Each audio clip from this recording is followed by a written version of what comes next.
Hello, everyone, and welcome to Financial Accounting. Today, we continue examining corporations. We will learn what stockholders' equity is, how to record stock issuing, account for paid-in capital, and prepare the equity section of a corporate balance sheet.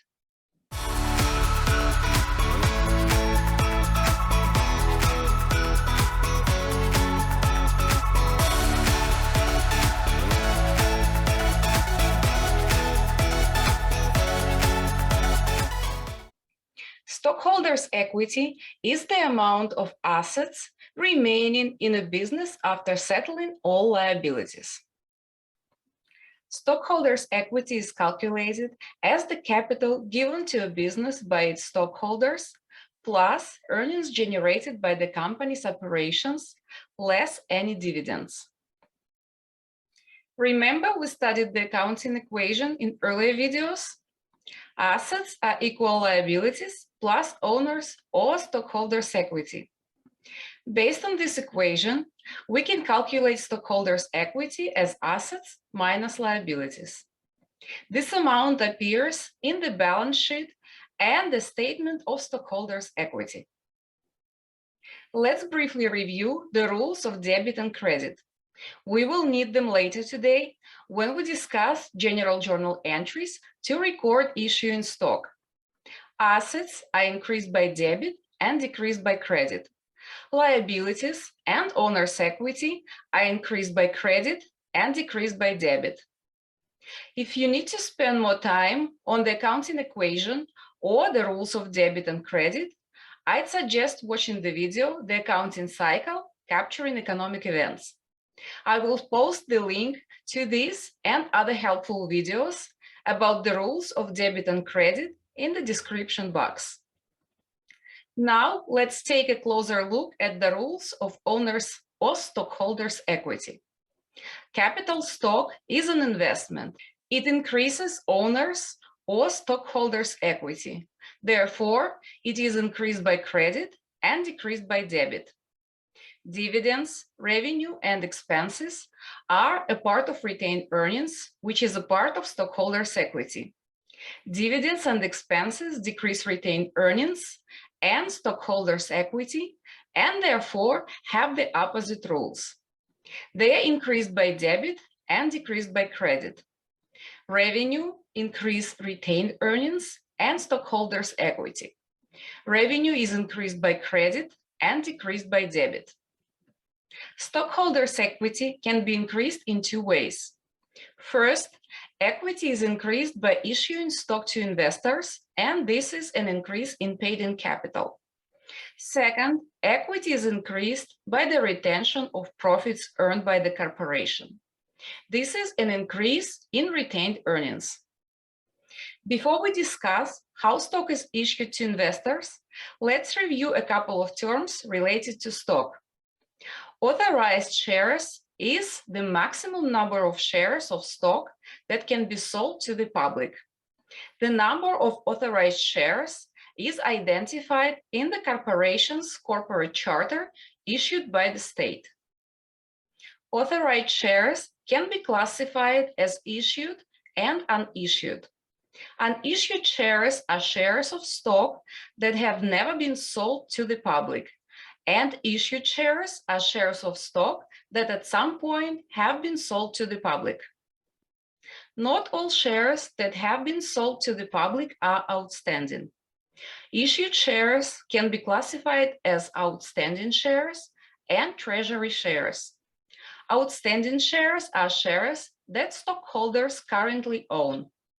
Treasury shares are shares that once were owned by stockholders but were repurchased by the corporation in the stock market.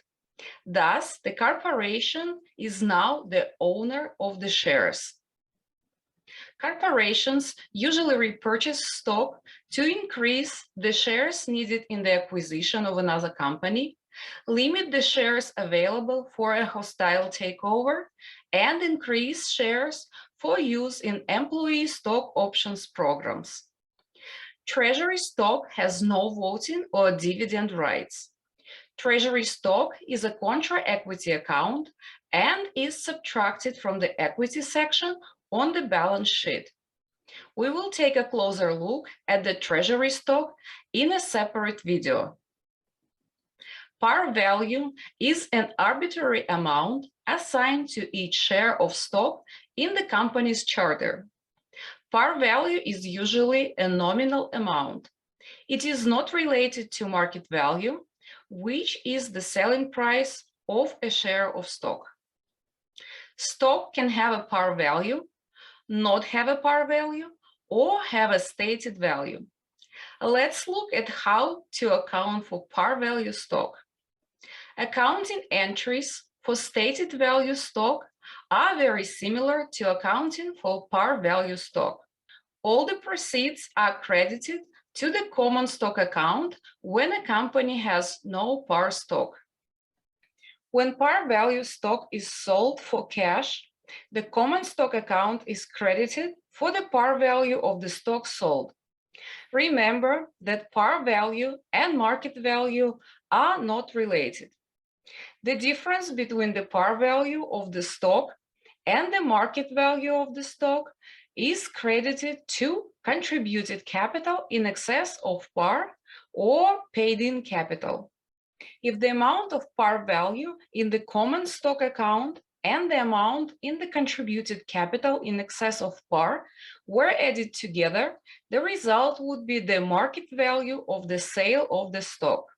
Let's record the entry for the issue of 10,000 shares of $2 par value common stock for $25 per share. To record this stock issue, debit cash for the market value of the stock sold. 10,000 shares times $25 per share. Credit common stock for the par value of the shares sold. 10,000 shares times $2 per share. Finally, credit contributed capital in excess of par value for the excess of market over par. 10,000 times $23 per share. This slide shows how to report the stock on the balance sheet. The $20,000 is the par value of the stock sold, and the $230,000 is the excess over par value for the stock. These two accounts total $250,000 and equal the amount of the cash received for the sale of the stock. I hope you found this video helpful. If you did, please make sure to subscribe, hit that like button, and ring the notification bell so you are notified when we release more videos like this. Thank you all so much for watching, and I hope to see you all again on the next video.